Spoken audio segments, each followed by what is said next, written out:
Pasaka apie pagyrūną moliūgą. Vieną kartą dideliame mieste gyveno mergaitė vardu Guoda. Guoda turėjo močiutę, kuri gyveno mažame kaimelyje, kuriame gandrai vaikščiojo po pievą. Arkliai laisvai ganėsi. Guoda močiutė buvo didelė pagalbininkė. Jie su dviračiu važiuodavo iki parduotuvės. Jos apie darže sėjo morkas, moliūgus, cukinijas, agurkus ir kitas daržoves. Močiutė džiaugėsi Guodos darbštumu. Daržovės augo labai gražiai. Tik vieną vakarą atsitiko įdomus dalykas. Guoda vakare išėjo į kiemą pasigrožėti saulėlydžiu. Staiga išgirdo keistus balsus. Balsai sklido iš daržo. O, darže kalbėjo jau auginamos daržovės. Iš po moliūgų lapų sklido balsas. Aš moliūgas, esu storas, šito daržo kapitonas. Mano šonai jau rudi, gėrisi manim visi. Morkų lysvėje kuždėjo morkytės. Aš morkytė, dar maža, bet graži mano galva. Širdis mano labai saldi, esu visiems tikrai skani. Guoda daržovių kalbų klausėsi sulaikiusi kvapą ir negalėjo atstebėti. Iš didžiosios cukinijų lysvės prakalbo cukinijos. Ak, mielasis moliūge, kaip negražu taip save girti ir didžiuotis. Jei ir toliau tu taip plepėsi, tuoj keptuvėje gulėsi. Žinok, mūsų kaimynai žalieji agurkėliai auga sau ramiai. Ir taip kaip jūs nešūkauja, nors juos žmonės labai vertina. Valgo juos ne tik vasarą, bet ir žiemai prisivakuoja. Ryte Guoda atsibudo, užuodusi labai malonų kvapą, bet niekam nesuprato, kas taip skaniai kvepia. Ant stalo garavo iš moliūgo iškepti močiutės gimė. Štai kas atsitiko su pagyrūnu moliūgu. Seniai, seniai gyveno daug daržovių. Jų kaimas vadinosi Daržovkaimis. Ta kaimą valdė pati Sonas. Vieną kartą įvyko svarbus dalykas. Vadas su žmona susilaukė vaikelio. Jį pavadino Pomidoru. Jis buvo storas, raudonas, apvalus kaip rutulys, su žaliu koteliu ant galvos, visai nepanašus į tėvą. Vadas susimąstė, kur kai jis užaugs, rasti jam žmoną. Jis šiame kaime tik vienas. Gal paklausti svetimo kaimo vado, jis gal turi tokią panelę, raudoną, su žaliu koteliu ant galvos, mintyse susimąstė vadas, nieko nesakydamas žmonai. Kito kaimo vadas sutiko atiduoti savo dukterėčią už Pomidorą ir jie laimingai po vestuvių gyveno.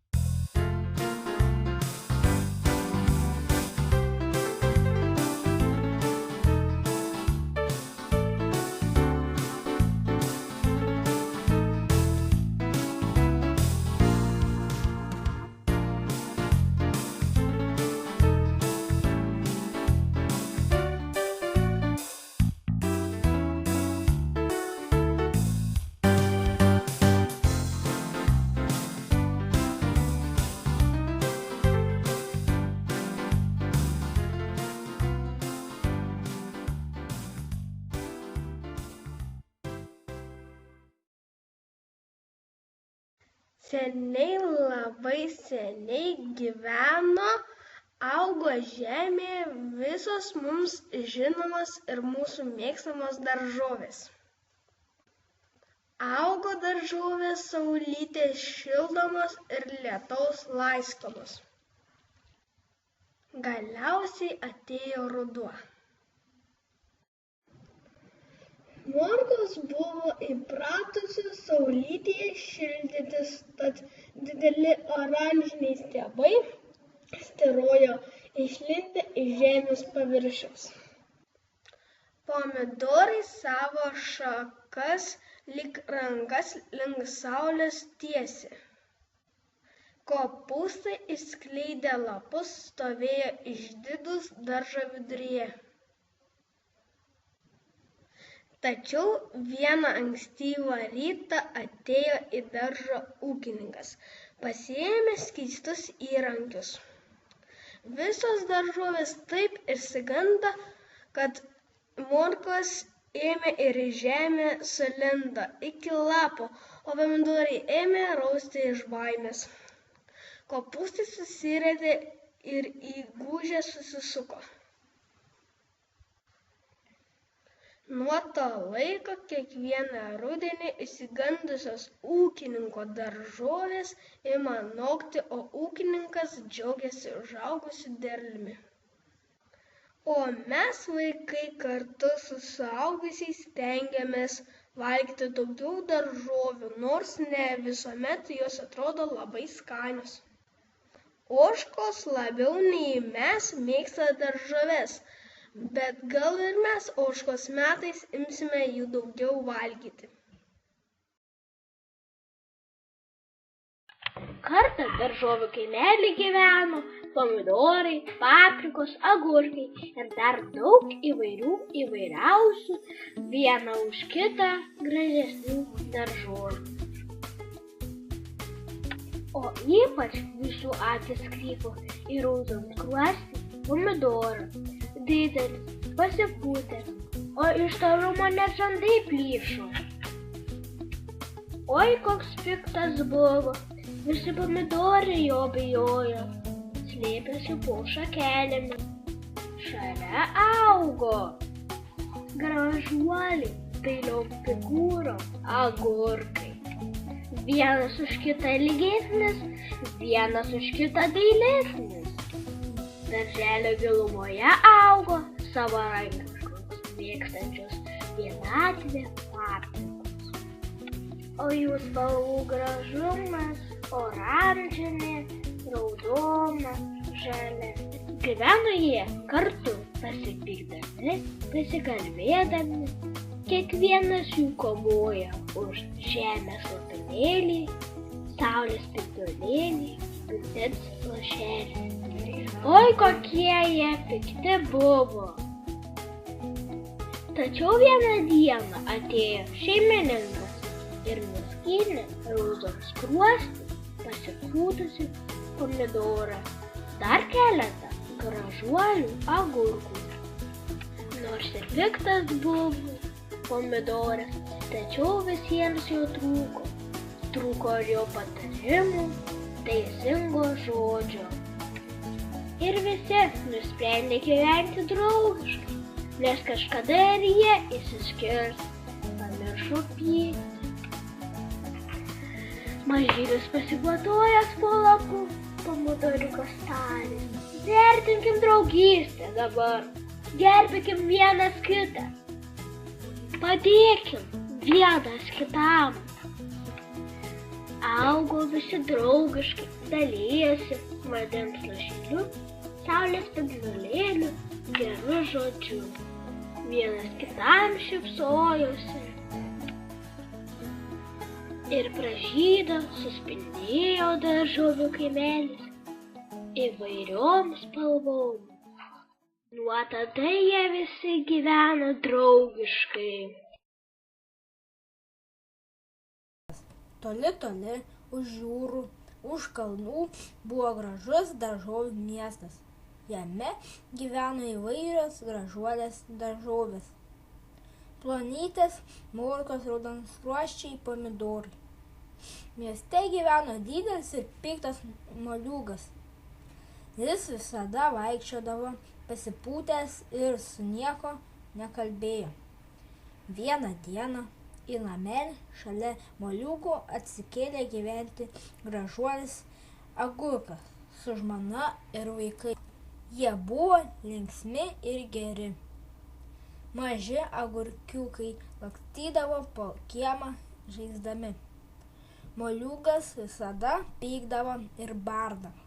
Vieną dieną storulis moliūgas išėjo pasivaikščioti. Beeinant paslydo ir apgriuvo. Gulėjo ir negalėjo atsikelti. Pro šalį ėjo mažiukas pomidoras. Pamatęs moliūgą, ėmė juoktis: hi, haha. Jo juoką išgirdo agurko vaikai. Sulėkė žiūrėti. Agurkiukas klausė: kas atsitiko? Žiūrėkit, pikčiurna, moliūgas apvirto, juokėsi pomidoras. Tačiau agurkai pagailo moliūgo. Jis tarė: negražu juoktis, eime, padėkime atsikelti. Sulėkė visi ir pakėlė moliūgą. Moliūgas nuleido galvą, visas išraudo ir tarė: ačiū jums visiems už jūsų gerumą ir pagalbą. Ir labai atsiprašau už savo elgesį. Kviečiu visus pas save vakarienei. Susižvalgė visi ir sutiko ateiti vakare pas moliūgą. Vakare moliūgo namuose įvyko tikra šventė. Visi buvo linksmi ir laimingi. Nuo tos dienos daržovių miestas tapo pačiu geriausiu ir draugiškiausiu miestu pasaulyje. Kartą virtuvėje susitiko 3 daržovės: senolis kopūstas, mažoji morkytė ir linksmasis agurkėlis. Kaip manote, ko mes čia susirinkome? Kas mums bus? Susirūpino morkytė. Nebijok, mus tik supjaustys ir įdėsi sriubą. Tarė linksmolis agurkėlis ir kvatojosi net susiėmęs už pilvo. Tačiau draugams tai atrodė žiauru. Jie tiesiog stovėjo, nepratarė nei žodžio. Neįsivaizduoju, kaip tai gali būti juokinga, Man būtų daug maloniau, jei mus išvežtų į mišką žvėreliams suėsti. Ar bent jau sudėtų į salotas, juk salotos sveika, pasakė senasis kopūstas. Aš norėčiau, kad man surengtų fotosesiją, juk tuomet mes išliktume sveiki. Nebent netyčia nukristumėme ant žemės, pasvajojo mažylė Morkytė. O aš svajoju sukurti savo humoro šou, garsiai pasvajojo Agurkėlis. Tuomet stojo visiška tyla, nes į virtuvę įėjo šeimininkė. Šiek tiek pasidairiusi, ji paėmė peilį ir artinosi prie drebančių daržovių. Priėjusi prie daržovių, šeimininkė pasielgė labai keistai. Ji tiesiog nustūmė daržoves šalin ir prie savęs prisitraukė didelį moliūgą. Iš pradžių šeimininkė išskaptavo moliūgą. Vėliau pieštuku nupiešė trikampio formos akis, kvadratinę nosį ir vingiuotą burną. Po to ji įdėjo žvakę. Kas čia per monstras? Nustebėjo Morkytė. Ką tik prisiminiau, jog atėjo Helovino šventė. Prisiminė kopūstas, juk visi nori, kad jų kiemas atrodytų šventiškai.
taip keistai pasiręs, ar nebūsi tamsta apsirijęs?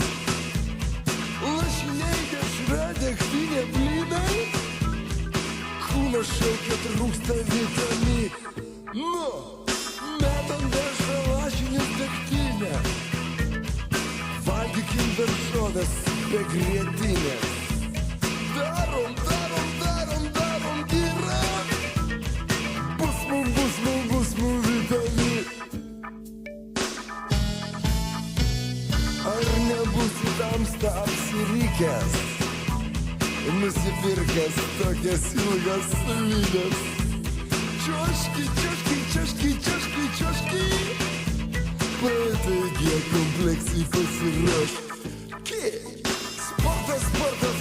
Sporto trūksta, be judesio natūros kūnas dūsta. Sporto trūksta, be judesio Senatūros kūnas du.